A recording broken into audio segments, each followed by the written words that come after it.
Today he's going to be talking about the life and obstacles of a professional gamer and why he plays this game that he does, which is Dota 2. So, Clement. My name is Clement Ivanov. I'm 25 years old. I am brought to you here by TEDX to talk to you about the world of esports. I am a professional gamer and I play a game called Dota 2 for Team Secret, which I also own and I'm founder of. Nowadays, if a person comes to me and knows what I do and knows who I am, to me, he gives me a lot of positive attitude and he wishes that he could play the game as well as I do. Well, not long ago, if I would tell anybody about what I'm actually doing and how seriously I take gaming, I would be either scolded or frowned upon. My parents, who bought me my computer, had a very negative outlook on gaming. And I don't blame them, because all I do is spend my time on playing that computer, and I don't take anything seriously anymore from the social world like school or something like that. But I can understand that, because these days probably further, like nowadays, we're going to have people like kids tell their parents that they want to be gamers too. And they're going to tell them that they can earn a lot of money from it. And it's probably an excuse to just spend more time on the computer, to waste more time. Well, society expects a person to go through the stable steps in life. You know, mid-school, high school, university, to get a degree, to get a job. And, you know, that's normal. And you're either that or you're different. And if you're different, then you most likely will be scolded for that. I did not really care about the social norms. I was confident that school was not my path, and I used that confidence to, you know, go my own way. I myself believed that knowing music was more important than school. I myself believed that earning more money somehow through a game like poker was way more important than school. Dota was just a fun game, and I really enjoyed it, and I still do, and it just makes my brain tingle. I like it. Realistically, there was no clear moment for me that I realized I should become a gamer now. It's more of a learning process. It takes a long time for you to figure out if you're going to be good at something. It turned from a hobby into a career. Not long ago, I was at a Stockholm airport. And in that Stockholm airport, I was in a burger place. In that burger place, there was a person, a fan, that came to me and wanted a picture of me. And that same person told me that there's Magnus Carlsen sitting 2 tables in front of me. And she said that she wants to take a picture from both of us, for herself, to put on the internet or whatever the case is. And I was like amazed that right there, I was neatly compared to a young chess grandmaster. While if I would think a long time ago, I was being scolded for the reason of even being a gamer. Dota is about strategy, momentum, and action. 2 teams that play against each other, both consisting of 5 players, play either on the Radiant side or the Dire side. In other words, left or right. The game itself is one big map, and it contains resources and objectives. Before a match even starts, each person can select a unique character out of a pool with more than 100 who have their own distinctive abilities, strengths, and weaknesses. There are 3 lanes. In those lanes, there are defensive towers, buildings called the barracks, and the ancient, which if you kill, you win the game.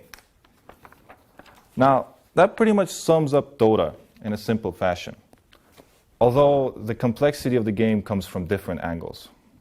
For instance, a hero's unique reason of choice is because its strength is to specifically dominate another hero.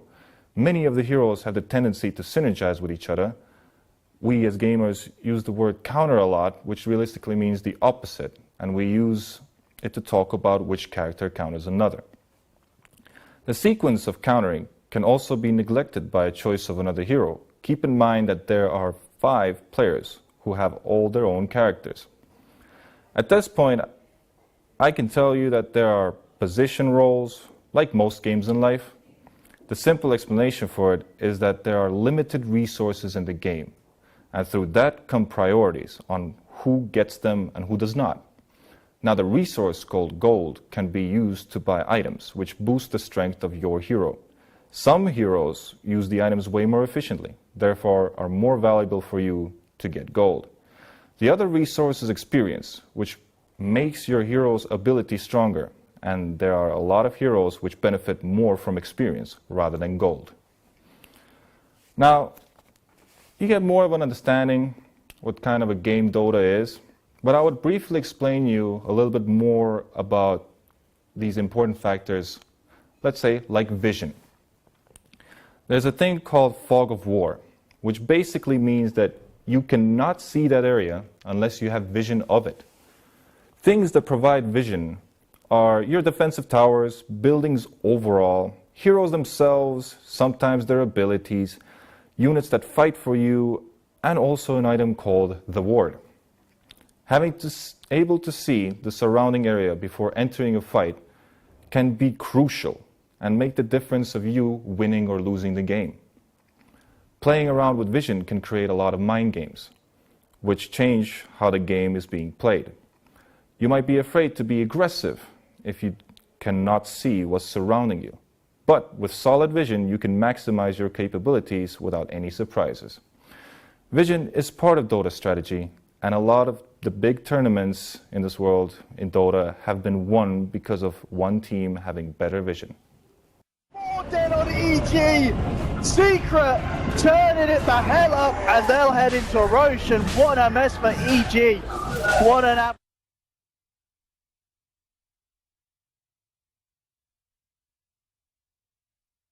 what the enemy is trying to do, and you yourself plan to do, of course.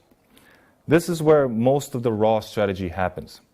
To outmaneuver your enemy in a draft battle is the most successful way of winning in Dota, and it is quite the difficult thing to grasp. I like games which challenge me. Games that put me to a test. Dota is my test. It's my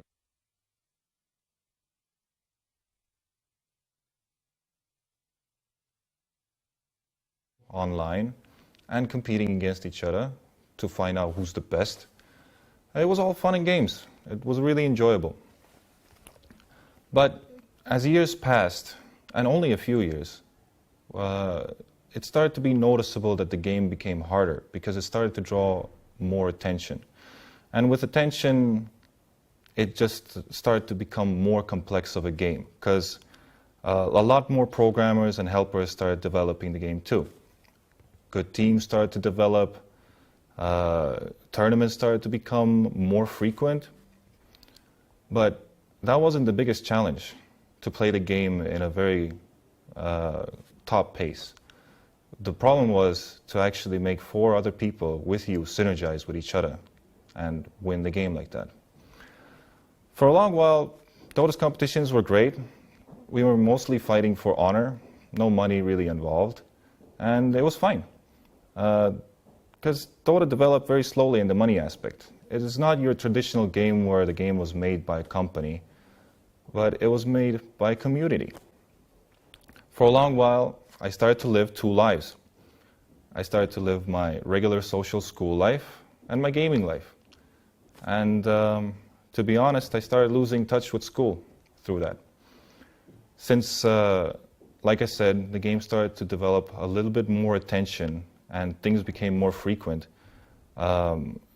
it just started to have prize pools that were good enough for me to live off it. I started to travel a lot to places, and it just soaked all the time away from me. But at a young age, this made me grow into more of a universal person.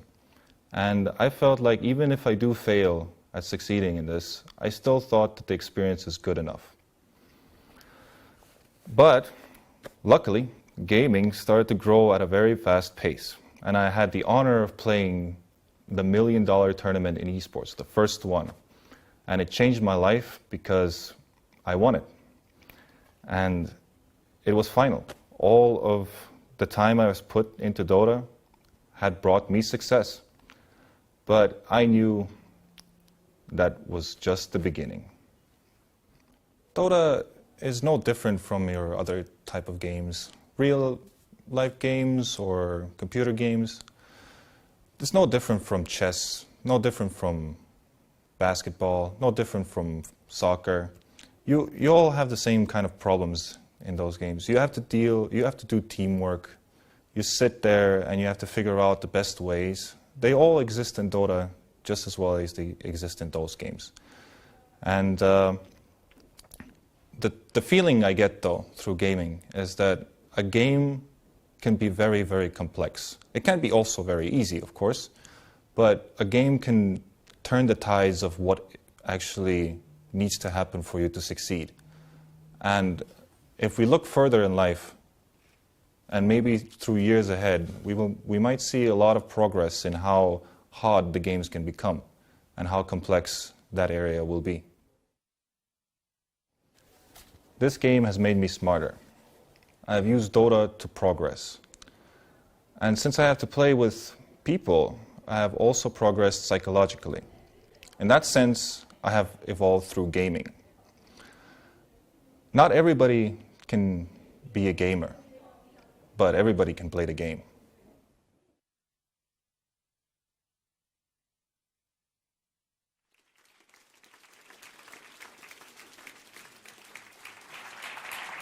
Clement Ivanov, as you can see, he had to participate through video because a gamer's calendar is pretty tight, and today he's in Croatia participating in another DOTA tournament.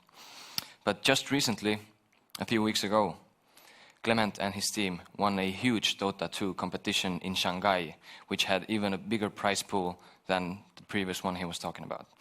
And so, on behalf of TEDX TTU team and hopefully everyone here, I want to congratulate him on this amazing, amazing achievement. So, applause.